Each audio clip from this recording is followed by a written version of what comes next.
Coming to Sarangapani జాతకం ఏంటి, జాతకాలు నమ్ముతారా? ఎంతవరకు నమ్మాలో అంతవరకే నమ్ముతానండి. దానికి ఒక లిమిట్ ఉంటుంది. అట్లాగే అదే పూర్తిగా నమ్మడం అనేది ఇంపాసిబుల్. నేను అవి పూర్తిగా నమ్మను. అది దాని ప్రత్యేకత ఎంతో దాన్ని తెలుసుకొని అది ఎంత అవసరం అంతే, అంతకుమించి ఏం లేదు. సినిమాలో క్యారెక్టర్ అయితే కంప్లీట్గా నమ్ముతుంది.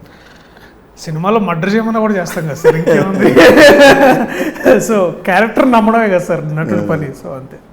తను జాతకాల పిచ్చిలో ఉన్న వాడిని లవ్ చేసి ఎలాంటి ఇబ్బందులు పడ్డ హీరోయిన్ కథ ఇది యాక్చువల్గా, అంతే కదా? అలా అనుకుంటా ఇన్ అవే. Yes, yeah. ఈ మోహన్ కృష్ణ గారికి ఏంటి అంత ప్రేమ మీ మీద? చాలా మంది మీద ఉండేదండి ప్రేమ. తర్వాత ఇప్పుడు నన్ను నేను కొంచెం పని నేర్పిస్తా ఇట్లా తీసుకొచ్చి కాస్త పని నేర్పించి తెలుగు పదాలు ఎలా పలకాలి, కాస్త ఎక్కడ ఒత్తాలి, ఎక్కడ వదిలేయాలి, ఇవన్నీ కాస్త కూర్చొని చెక్కారండి మమ్మల్ని. సో యాక్చువల్లీ ప్రేమ నాకు ఎక్కువ ఆయన మీద. సో ఆయన సార్ వాడిని రన్ అలా తీసుకొచ్చారు. అసలు ఎలా సారంగపాణి జాతకంలోకి మీ ఎంట్రీ ఎలా జరిగింది? సారంగపాణి జాతకంలో ఎంట్రీ ఏం లేదండి, చాలా ప్లెయిన్గా, పెద్ద హడావిడి లేకుండా ఆయన ఫోన్ చేశారు. దర్శక్ సార్ కలవచ్చు అన్నారు.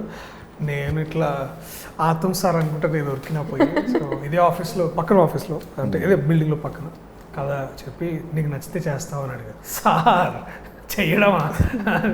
సో నేను స్వతహా వారి పెద్ద హ్యూజ్ ఫ్యాన్ అండి. నేను వారు చేసిన సినిమాలు కానీ వారి ఇంటర్వ్యూస్ కూడా నేను చాలా పెద్ద ఫ్యాన్ అండి. చాలా అండ్ మోస్ట్ ఇంపార్టెంట్లీ వారి వాచకానికి, వారి భాషకి, వారు మాట్లాడే విధానానికి, తర్వాత వారు చేసే ఆలోచనలకి నేను చాలా huge fan.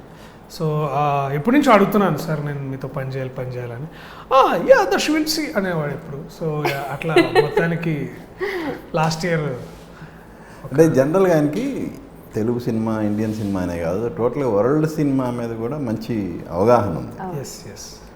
So ya definitely sir. I think he's understanding. అంటే సినిమా అనే ఒక క్రాఫ్ట్ మీద ఆయనకున్న కమాండ్ ఇస్ ఇంక్రెడిబుల్ కమాండ్ ఉంది. అంటే అదే పూర్తి విషావగాహన ఉంది. తర్వాత అలాగే ఇది ఎలా రాస్తే ఎలా ఉంటుంది ఏంటనేది చెప్పాల్సిన మీరు అన్నట్టే.